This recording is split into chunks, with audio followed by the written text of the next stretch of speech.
Hello, নমস্কার কাশিমদা। আমি বাংলাহান থেকে হ্যাঁ, রিয়া বলছি। নমস্কার নমস্কার। হ্যাঁ, যে প্রশ্নটা করার ছিল, আপনাদের যে সংখ্যালঘু কমিউনিটি সেখানকার যে মৌলবি যারা রয়েছেন, ধর্মগুরু যারা রয়েছেন, তারা মনে করছেন যে 2026-এ যে বিধানসভা নির্বাচন রয়েছে, সেই বিধানসভা নির্বাচনে সংখ্যালঘুদের পুরো ভোট হুম, যাবে তৃণমূল কংগ্রেসের দিকে। বাংলাহান্টের সম্মুখীন হয়ে আপনাদের একজন ধর্মগুরু তিনি এই কথা জানিয়েছেন। আপনি এই বিষয়ে কি বলবেন? হুম।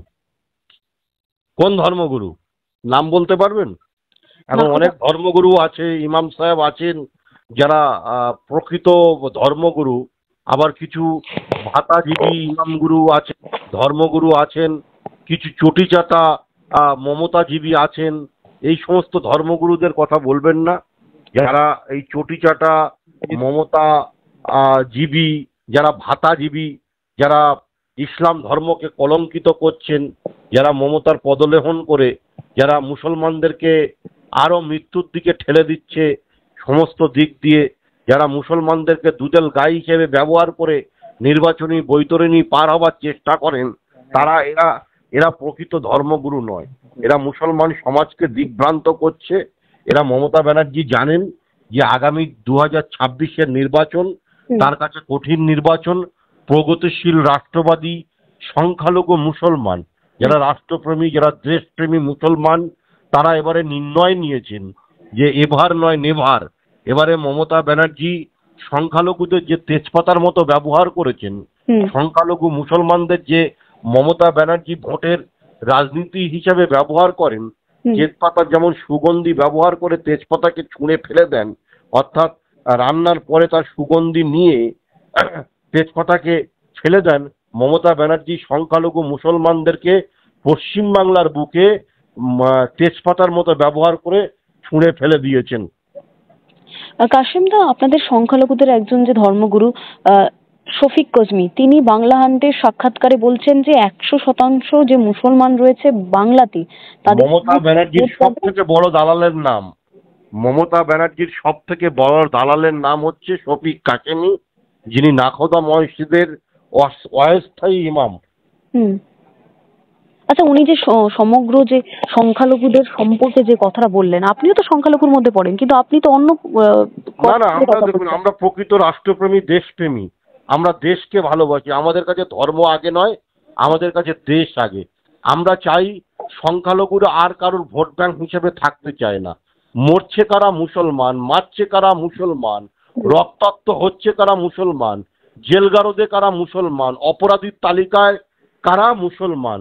15 বছরে কি এমন হলো, কি এমন করলেন মমতা ব্যানার্জি? শুধু ঘোমটা টেনেছেন, নামাজ পড়ার অভিনয় করেছেন, রোজা না রেখে মুসলমান ইসলামকে তিনি অবমাননা করেছেন, আমাদেরকে বারবার প্রতারণা করেছেন। আমরা প্রতারিত হয়েছি এই সরকারে। আমাদের কর্মসংস্থান নেই, আমাদের বাসস্থান নেই, আমাদের শিক্ষা নেই, আমাদের জাতির প্রগতি নেই, আমাদের চাকরি নেই। আমাদের ছেলে মেয়েদের চোর, ডাকাত, গুন্ডা, বদমাইশ, তোলাবাজ বানাচ্ছে। আর নির্বাচন এলে তৃণমূলের লেটেল বাহিনী হিসাবে তারা কাজ করছেন, তাদের দিয়ে ভোটের রিগিং, ফক্সি, ছাপ্পা করাচ্ছেন। দেখুন, মরছে কারা? মুসলমান। মারছে কারা? মুসলমান। এই শওকত মোল্লা থেকে শুরু করে, আরাবুল ইসলাম থেকে শুরু করে, হুমায়ুন কবির থেকে শুরু করে, যারা মুসলমানদের মুখোশ পরে সংখ্যালঘু মুসলমানদের নাম করে যারা রাজনীতি করছেন, এরা আসলেই খুনি। আপনারা বিগত দিন দেখেছেন ভাঙড়ে যে রাজ্জাক খান বলে একটি ছেলে সংখ্যালঘু পরিবার থেকে তৃণমূল কংগ্রেসের অঞ্চল সভাপতি, তিনি খুন হলেন, এবং তৃণমূলের সমস্ত 8 জন নেতা যারা শওকত মোল্লার সহচারী, সহযোদ্ধা, তারা গ্রেফতার হলেন। আসলে তৃণমূল কংগ্রেসের মুখ আর মুখোশ আলাদা। মমতা ব্যানার্জি কিছু নামধারী মুসলমানকে সামনে রেখে এরা নির্বাচনী বৈতরণী পার হচ্ছে। এবং এই নির্বাচনে দেখুন, আমরা যারা রাষ্ট্রবাদী, আমরা যারা দেশকে ভালোবাসি, আমরা যারা রাজ্যকে ভালোবাসি, আমরা প্রগতিশীল মুসলমান, আমরা চাই আমাদের অধিকার, আমাদের উন্নয়ন। আমাদের উন্নয়ন মমতা ব্যানার্জির দিক, তাহলেই বলবো যে সাচ্চা উনি মুসলমান ভক্ত। আসলে মমতা ব্যানার্জির মুখ আর মুখোশ আলাদা। আমরা ফুটবল, 34 বছরে সিপিএম আমাদের ফুটবলের মতো ব্যবহার করেছিল, আর মমতা ব্যানার্জি একটু আধুনিক হয়েছেন, ঘোমটা টেনেছেন, নামাজ পড়ার অভিনয় করেছেন, আর আমাদের অজগায় পাড়ায় অশিক্ষিত চাচা মুরব্বী আমাদের যারা আছেন তারা ভাবছেন যে মমতা ব্যানার্জি আমাদের মাসিয়া। মমতা ব্যানার্জি আমাদের মাসিয়া না, মমতা ব্যানার্জি একজন প্রতারক, আমাদেরকে প্রতারণা করেছেন।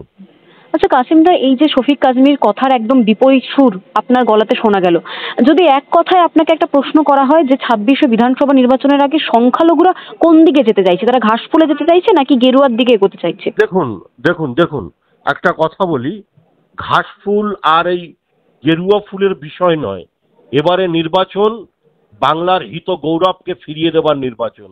এবারের নির্বাচন 26,000 শিক্ষকের চাকরি ফিরিয়ে দেবার নির্বাচন। এবারের নির্বাচন সংখ্যালঘুদের প্রকৃত শিক্ষা দেবার নির্বাচন। এবারের নির্বাচন সংখ্যালঘু মুসলমানরা আর কতদিন মমতা ব্যানার্জির অবহেলায় থাকবে তাদের অধিকার পাইয়ে দেবার নির্বাচন। এবারের নির্বাচন মমতা ব্যানার্জির মিথ্যার ফুলঝুরি 10,000 মাদ্রাসাকে অনুমোদন দেবার প্রতিশ্রুতি কোথায় গেল তার নির্বাচন। এবারের নির্বাচন ওয়াকফ সম্পত্তি মমতা ব্যানার্জির আমলে লুণ্ঠন হলো, তার প্রকৃত হিসাব কোথায় গেল তার হিসাব চাইবার নির্বাচন। এবারে নির্বাচন মুসলমান মারছে, মুসলমান খুন হচ্ছে, আর মুসলমানরা রক্ত ধরাতে চাইছে না, তারা প্রকৃত সামনে এসে লড়াই করে তাদের অধিকার বুঝে নেবে, সেই নির্বাচন। মমতা বন্দ্যোপাধ্যায় ভয় পেয়েছেন, রাষ্ট্রবাদীরা এক হয়েছেন, জোটবদ্ধ হয়েছেন। এবারের নির্বাচন পরিবর্তনের নির্বাচন, এবারের নির্বাচন মানুষের বিচার পাওয়ার নির্বাচন।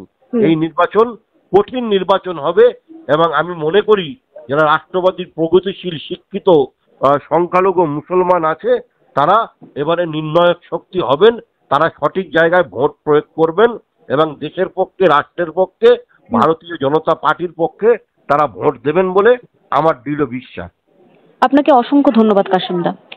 আরো ভালো ভালো খবর দেখতে সাবস্ক্রাইব করুন বাংলা হান্টের ইউটিউব চ্যানেল। বাংলা হান্টের আরো খবর দেখতে নজর রাখুন। বাংলা খবর মানেই বাংলা হান্ট।